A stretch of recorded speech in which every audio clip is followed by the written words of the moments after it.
Chapter 15. Joel 3, Revelation 20, Ezekiel 39, and Zechariah 14 talk about the defeat of Gog and Magog after the second advent, after the judgment or war in Armageddon, or the plains of Megiddo in Revelation 16 verse 16.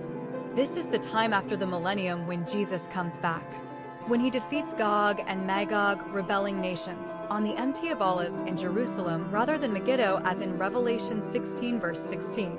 At that time, Jerusalem is attacked and ransacked. But Jesus goes on the Mount of Olives and fire comes down from heaven destroying the armies gathered at Israel.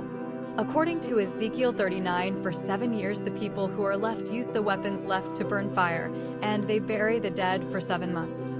After that, according to Joel 3, is judgment in the valley of Jehoshaphat after they are buried there, and the nations pay tribute for 7 years, using Ezekiel 39 and Joel 3. It seems like at the second advent at Armageddon, it's a different battle than the one right before Judgment Day. If you compare Zechariah 12 with Zechariah 14, it seems to be talking about two different events. 12 says Jerusalem will be safe, 14 says it's sacked first. It seems like Zechariah 12 refers to the Battle of Armageddon and 14 refers to the final battle of Gog and Magog. It makes sense with Revelation and Joel and Ezekiel 39. A narrative forms. After the seals and persecution in Jerusalem, Jerusalem is made strong by the trumpets and the two witnesses and their revolution that looks a lot like Moses and Aaron in Egypt with all of Israel. After the death of the two witnesses, Revelation 15 scene opens. And the beast from the abyss, the eighth king of the seven-headed beast from the sea, Rev 11:8 and 11 explains that, are being destroyed by the vials. At Revelation 16 verse 16, the beast, the false prophet, and the nations are gathered to Megiddo, and in Rev 19, after the last vial, the armies of God. Everyone from the Rev 15 scene on earth, and those in heaven come and destroy the beast, and they are sent to the second fire. The beast and the false prophet, which means the Antichrist, the false prophet of the false church, beast from the earth, and the eighth king or head, the fallen angels, the Antichrist, and the false prophet are thrown in the lake of fire. In Rev 19 it says the two of them. That could mean the two beasts who all were a part of it, or it could just be the two leaders and the rest go to Hades until Judgment Day. I think it's everyone part of the beast from the sea and earth even. The fallen angels or the beast from the abyss, that is the eighth of the seven. Once the second advent occurs, those who don't get martyred and put in resurrected bodies are extended to the lifespan of the patriarchs like Methuselah and Noah, as Isaiah 65 verse 20 describes, and die and go to Abraham's bosom or heaven where the non-martyrs. Then there is a final rebellion by the second generation because 1K years is about 30 years longer than Methuselah lived. Most people will live 800 to 900 years like the patriarchs are described living to accomplish Isaiah 65. That's when Zechariah 14, Joel 3, Ezekiel 39 play out. They come ransack Jerusalem as the devil is unleashed from the bottomless pit. And Jesus goes on the Mount of Olives with the martyrs as one army or body and destroy them with fire. Then they bury the bodies and use the weapons of war for fire to burn trash. For 7 months they bury them in the valley of Jehoshaphat, the place where the final judgment happens and everyone evolves into resurrected bodies or is thrown in the second fire.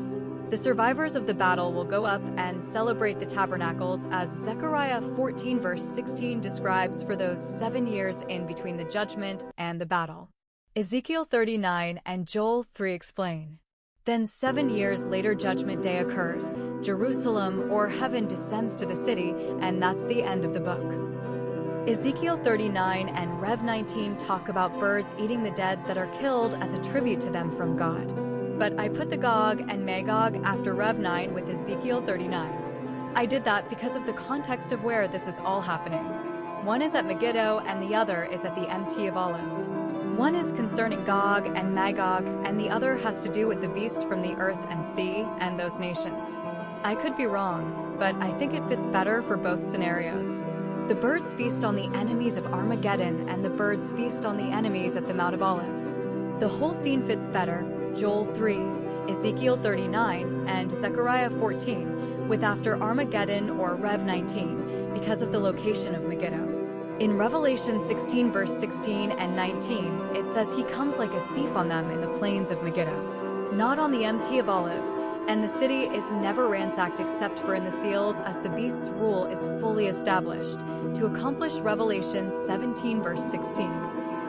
He is not described on the Mount of Olives at that time. The 7 years are after the battle in Ezekiel. The birds feast on the dead over and over again throughout time. For me, it fits that it happens after the final battle, because that's the most dead. It says at that time they will be as much as the sands of the seashore surrounding the Holy Land, more than Armageddon. Revelation 20 doesn't go into detail beyond the city being surrounded, and then fire coming from heaven, and the devil are thrown into the lake of fire, and then judgment. But Ezekiel 39, Joel 3, and Zechariah 14 seem to go into more detail.